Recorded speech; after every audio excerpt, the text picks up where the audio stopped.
آدم نے اپنی بیوی کا نام یہاں پر رکھا، یہاں آدم نے اپنی بیوی کا نام ہوا رکھا، کیونکہ یہ خدا کا نام نہیں تھا، یہ آدم کا نام تھا۔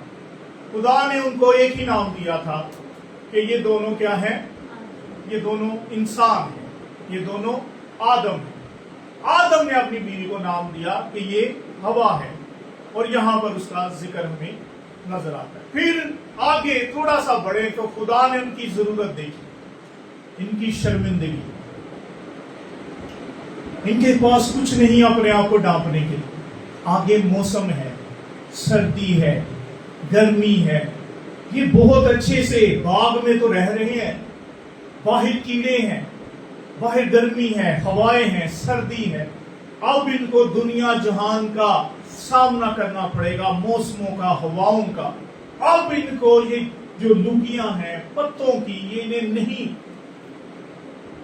کیئر کر سکیں گے۔ خدا نے ایک انتظام کیا جس کو کہتے ہیں ہم کہ ان کے لباس خدا نے بنائے۔ ایک نورانی پوشاک ہے، ایک خدا نے یہ پوشاک بنائی جس کو ہم خدائی لباس کہتے ہیں۔ خدا نے یہ بنایا، اور لکھا ہے وہاں خدا نے چمڑے کو استعمال کیا۔ چمڑا جس کو انگلش میں سکن کہتے ہیں، جیسے آپ کی میری سکن ہے، اس سکن۔ اور میں یہ آیت جب پڑھ رہا تھا میں بڑا حیران تھا کہ یہاں کسی جانور کا نہیں ذکر۔ سن رہے ہو؟ بہت سارے خیال کرتے ہیں یہاں جانور قربان ہو، جانور کا ذکر نہیں، بس کہا گیا سکن کو تیار کیا گیا، سکن لی گئی، اور سکن وہ تھی جو کسی جاندار سے لی گئی۔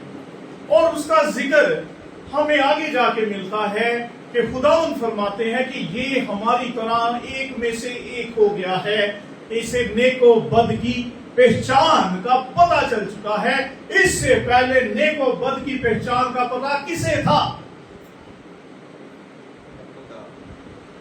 ہم میں سے ایک ہے جس کو نیک و بد کی پہچان کا پتہ ہے، اور وہ کون ہے؟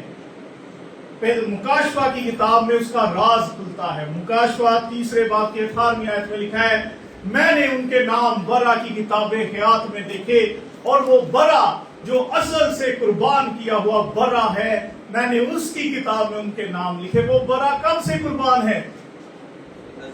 ازل سے، اس سے پہلے کہ آدم اور ہوا گناہ کرتی، اس سے پہلے اس نے ان کے گناہوں کا ذمہ اپنے اوپر لیا ہوا تھا کہ اگر تو یہ بہک جاتے ہیں تو میں تیار ہوں خداوند، میں تیرا کلمہ، میں تیرا کلام، میں تیرا بیٹا، میں خود ان کے لیے قربان ہونے کے لیے تیار ہوں، تو مجھے قربان کر کے ان کو ڈانپ دے، کیونکہ یہ اپنی حفاظت خود نہیں کر سکتے، یہ ان کی عقل ان کو نہیں بچا سکتی، ان کا علم ان کو نہیں بچا سکتا، ان کے انتظامات ان کو نہیں بچا سکتے، ان کی کسی بھی قسم کی کاوش کارآمد نہیں ہو سکتی۔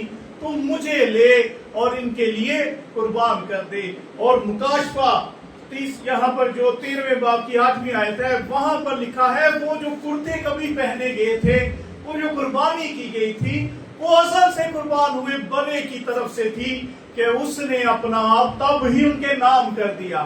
اب یہی حوالہ آپ کو نئے عہد نامے میں بھی ملتا ہے، جب خداوند یسوع اپنا آخری فسح کھاتے ہیں تو اسی بدن کا ذکر کرتے ہیں کہ یہ میرا بدن جو تمہارے لیے ہے۔ ہاللیلویہ۔ کن کے لیے ہے؟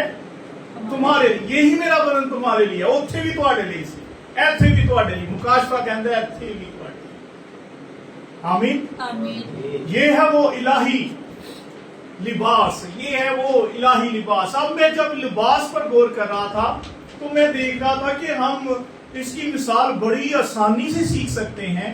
ہم جس دور میں رہتے ہیں، ابھی اگر آپ سیفٹی کے لیے کہیں کہ بڑے لوگ اپنی تحفظ کے لیے، اپنے آپ کو بچانے کے لیے بلٹ پروف جیکٹ کا استعمال کرتے ہیں تاکہ انہیں گولی نہ لگے۔ وہ اس جیکٹ کو پہن کر گولی سے بچ جاتے ہیں، جو جان لیوا گولی ہے، جو ایک ہی سیکنڈ میں بندے کو مار سکتی ہے، اس سے بچاتی ہے کون سی؟ Bullet proof jacket. اور ایک اور جیکٹ ہے،